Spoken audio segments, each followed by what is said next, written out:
नमस्कार। ज्योतिष जीवन के परिवार की तरफ से धनतेरस की आप सभी को हार्दिक शुभकामनाएं।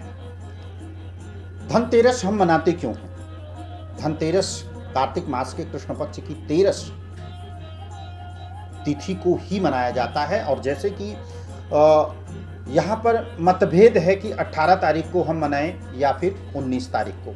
तो हम आपको बता देना चाहते हैं कि धनतेरस जो है कि 18 तारीख को ही मनाया जाएगा। 19 तारीख को धनतेरस सिर्फ आपका 1:51 तक रहेगा, जहाँ पर हम खरीदारी करते हैं। और इसी दिन हमको जो है कि प्रदोष काल भी मिलेगा, जहाँ पर एक शुभ समय माना जाता है। और धनतेरस के दिन जो है हमें क्या क्या चीज़ें परचेज करनी चाहिए, धनतेरस हम मनाते क्यों हैं, धनतेरस से हमको क्या बेनिफिट मिलता है, हमारे घर परिवार के लिए क्या लाभ मिलता है, जानते हो। वैसे सब लोग सही हैं, क्योंकि धनतेरस को धनतेरस तिथि भी बोला जाता है। और यह दीपावली के त्यौहार का यह 5 दिनों का जो ये त्यौहार है, ये पहला दिन जो है कि माना जाता है, क्योंकि इस दौरान भगवान धन्वंतरी प्रकट हुए थे समुद्र मंथन के दौरान। और ये आयुर्वेदिक के जो हैं कि सबसे ज़्यादा भगवान माने जाते हैं।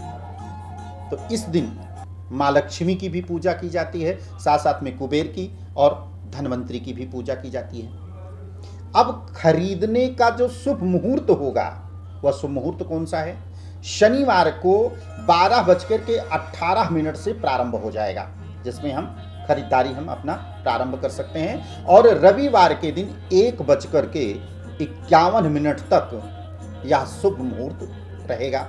अब हम जो भी सामग्री लेकर के आते हैं उनका पूजन भी हमको करना है। तो वो शुभ मुहूर्त कब है? जिसमें प्रदोष काल का समय है 5:48 से लेकर के 8:20 तक रहेगा। ये शुभ मुहूर्त सिर्फ 1 घंटे का समय मिलेगा इस समय। और उस समय लक्ष्मी पूजन का जो सबसे ज़्यादा सब बढ़िया और बेस्ट समय रहेगा 7:16 से लेकर के 8:20, यानी कि टोटल 1 घंटे का समय आपको यहाँ पर मिलता है। धनतेरस में हमें कौन कौन सी चीज़ें वस्तुएं खरीदनी चाहिए? सबसे पहले हमको साबुत धनिया खरीदनी चाहिए, हल्दी के गांठ खरीदना चाहिए, गोमती चक्र भी हमको खरीदना चाहिए। और अगर हो सके तो सम्मी के पौधे का भी आपको परचेज इस दिन करना चाहिए। सोना चांदी, वाहन, वस्त्र इत्यादि हम खरीद सकते हैं। और इसी दिन हमें माँ लक्ष्मी और गणेश जी की भी प्रतिमा को खरीदना चाहिए। मिट्टी का जो मूर्ति है उसको परचेज करना चाहिए। माँ के चरण हमको परचेज करना चाहिए।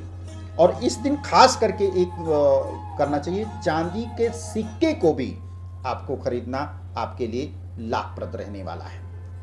अब इससे पूजन कैसे करेंगे हम? और यहाँ पर एक वस्तु सबसे अहम बात क्या है कि आपको गोमती चक्र की भी स्थापना अपने खरीदना भी है। और अपने घर में जब आप धनतेरस की पूजा करेंगे, माँ लक्ष्मी की, कुबेर की प्रतिमा है, उनके समक्ष जो है कि आपको करना है। अगर आपके पास में कुबेर जी की अगर तस्वीर नहीं है, फोटो नहीं है, तो आप चावल पहले बिछाइए नीचे, और नीचे बिछा करके एक बड़ी सी सुपारी उनको कुबेर मान करके आप रख सकते हैं। इस प्रकार से उनकी जो है कि पूजन करें। कपूर का महत्व है, कपूर भी आपको खरीदना है। इस दिन आपको अपने पूजा स्थान में कपूर अवश्य रखना चाहिए।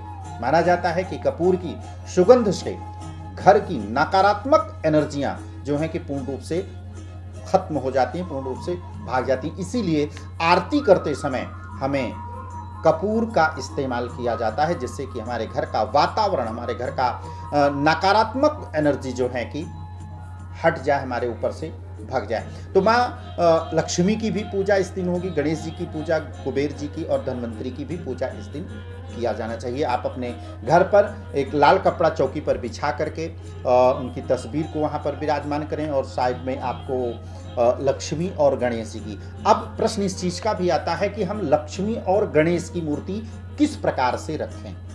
तो आपको हम बताना चाहते हैं कि आप अपनी राइट साइड में आप लक्ष्मी जी को रखिएगा और लेफ्ट साइड में गणेश जी को रखिएगा।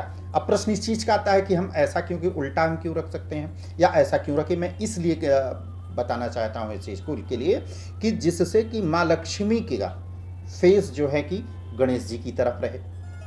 इससे घर में एक तो नकारात्मक एनर्जी नहीं होती है, दूसरा घर में धन धान्य का हमेशा जो है कि भंडार भरा रहता है, पैसा हुआ, व्यापार हुआ, ये सब चीज़ें आपके लिए बेहतर होगी। लक्ष्मी कौड़ी और पीली कौड़ी भी आप खरीद सकते हैं। इस पीली कौड़ी की भी पूजन आपको धनतेरस के ही समय पर आपको करना है, प्रदोष काल में, जो सामने मैंने आपको समय बताया 7:16 से लेकर के 8:20 तक। इस प्रकार से हम अपने घर में धन्वंतरी की पूजा कर सकते हैं, माँ लक्ष्मी और गणेश जी की जो है कि पूजा करें, इस और कुबेर जी की अगर हम पूजा करें विधिपूर्वक तो निश्चित रूप से बहुत अच्छा होगा। दूसरा, अब प्रश्न इस चीज़ का आता है कि हमें दीपक इस दिन कितना जलाना चाहिए, तो 13 दीपक आपको जलाना है। कितने दीपक? 13 दीपक। और 13 दीपक को आपको अपने आंगन में उसको पहले आपको पूजा करके, आचमन करके, अक्षत पुष्प से उनको विधिवत पूजा जैसे की जाती है दीपक की, उस प्रकार से आपको पूजन करना है। शुभम करोति कल्याणम आरोग्यम धन संपदा सप्त बुद्धि विनाशाय दीप ज्योति नमोस्तुते। इस मंत्र का जाप करते हुए दीप आप प्रज्वलित करेंगे। तदोपरांत जो है कि आपके घर में जितने कोने हैं सब कोनों पर आपको रखना है। एक जगह और आपको रखना है दीपक पितृ के लिए।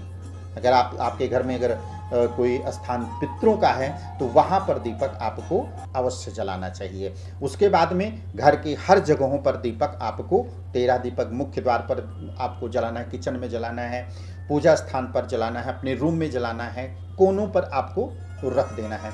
इस प्रकार से हम इस धनतेरस का शुभ लाभ प्राप्त कर सकते हैं। और घर के बाहर अगर शुभ और लाभ आपको लिखना चाहिए, इससे धन में भी वृद्धि होती है, स्वास्थ्य आपका काफ़ी अच्छा रहता है, पॉजिटिव एनर्जी का संचार होता है। इस प्रकार से हम पूजा कर सकते हैं। आज के लिए बस इतना ही। अगला एपिसोड लेकर के पुनः हाजिर होंगे, तब तक इजाज़त दीजिए। नमस्कार।